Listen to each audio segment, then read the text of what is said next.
Good morning, guys. It's Kevin here from Tranquilityscapes. Today we're working on another pond project, and these homeowners inherited this pond when they purchased the home. They basically renovated the whole entire house, and this is the last thing that's left.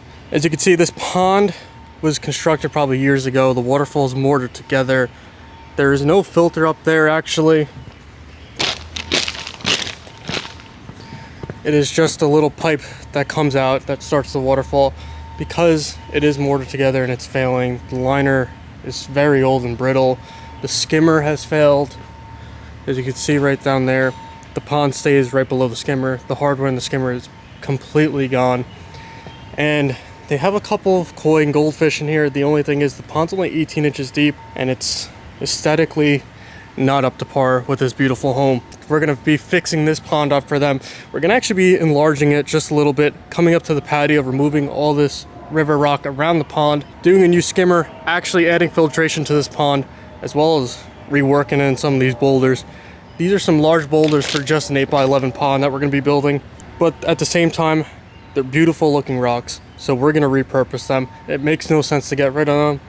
So today, the whole goal for this is to get this pond out, get it re-excavated, get it in line, get the bottom rocked in possibly, but we still have to pick up some rock for this project. The pond is located on this hillside next to this property, and the only way to get in is through this long route.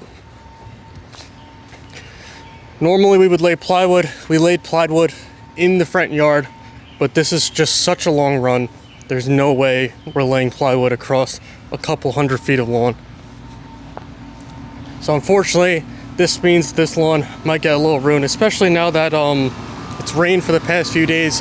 We look like we have rain coming in for the next few days as well. But as you can see, Rob is making the voyage into the backyard. To get a larger size machine for this job, because you saw the boulders in the pond, this machine is going to be able to pick them up, but it still is going to be a long stretch for this machine to lift them across the whole entire pond. But we have some rocks in our dump trailer right now. These are going to be the smaller boulders we're bringing into this pond. As you can see, the pond already had a lot of larger boulders. We don't want to add any more larger boulders if we don't have to. So we have the pond drain. As you can see, this holding tank holds about 750 gallons. Probably have a foot of water in here. I would say anywhere from 100 to 200 gallons is what these fish have been living in, as well as all the sludge at the bottom of the pond. Clearly this pond hasn't been cleaned out in a few years. That is why spring cleanouts are so important. A lot of that decay is actually not from the fish. It's actually from those leaves that fall during the fall time, decompose over the winter. In the springtime, if you don't drain and clean your pond, this is what your fish are living in. And if you care about your fish, I wouldn't say this is the best environment for them. And I know a lot of you formal koi pond people are gonna say it's because there's gravel in the bottom of the pond that there's sludge. The gravel actually is only over there, and that's because it's fallen from the edge over the years. But in the bottom, there's really no gravel in any of these areas. It's just a bare liner pond at the end of the day with some coping stones as boulders around the pond. And yet there's still a couple inches of sludge that these fish are living in. So even if you don't have gravel in your pond, you're still gonna have sludge if you don't maintain it. But anyways, we're gonna get working on this pond, taking out all those boulders, getting this new pond in, something that's low maintenance, something that's more natural, something that fits that house better than this current pond does.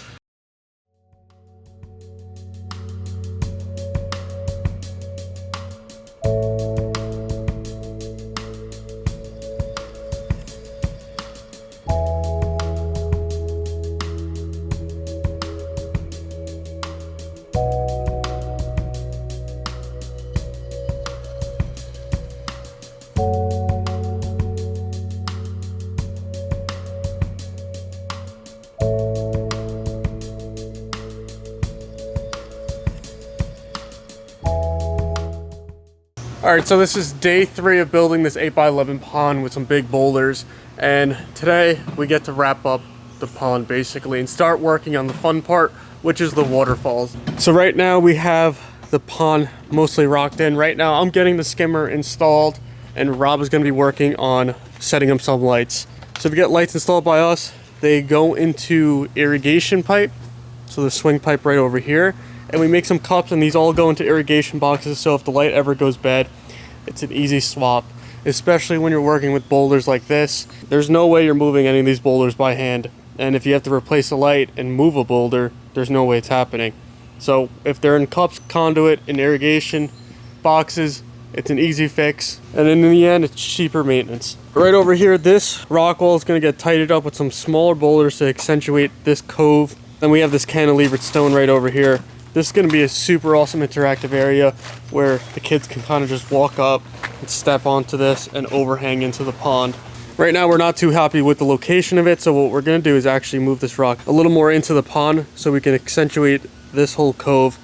This is going to get bumped out a little bit more, and we have our 2 frame rocks set for this waterfall. But I'm going to get working on this skimmer hookup. Once that skimmer's installed, we can finish rocking in the entire pond. Once that's done, we're moving on to the waterfall. So stay tuned, guys.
As a homeowner, what we always recommend, if you're looking for a water feature, look who you're hiring, check out their portfolio, make sure that portfolio is actually theirs.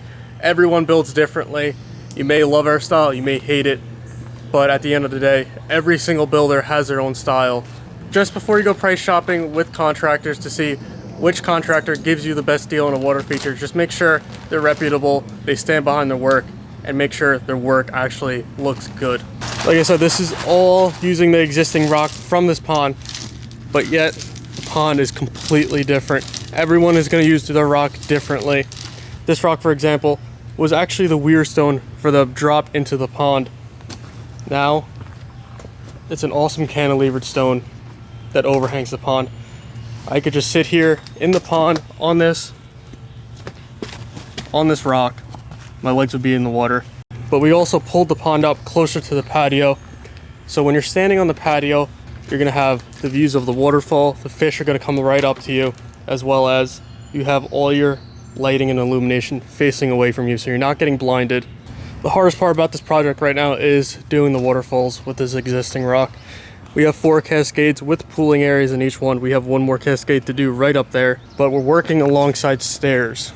So that means we have to retain the soil perfectly at each stair so we're not spilling dirt onto the stairs, or we're not making sure that the dirt erodes, causing this pathway and stairs to prematurely collapse. So right in this area, we're going to be setting some larger boulders, as well as carving behind us and setting retaining boulders, as well as planting pockets, so it's not just a vertical rock wall. Anyways, that's a lot of explaining of what we're gonna do. Instead of hearing me talk about it, you guys are going on the time lapse and you'll see the final product in just a few minutes.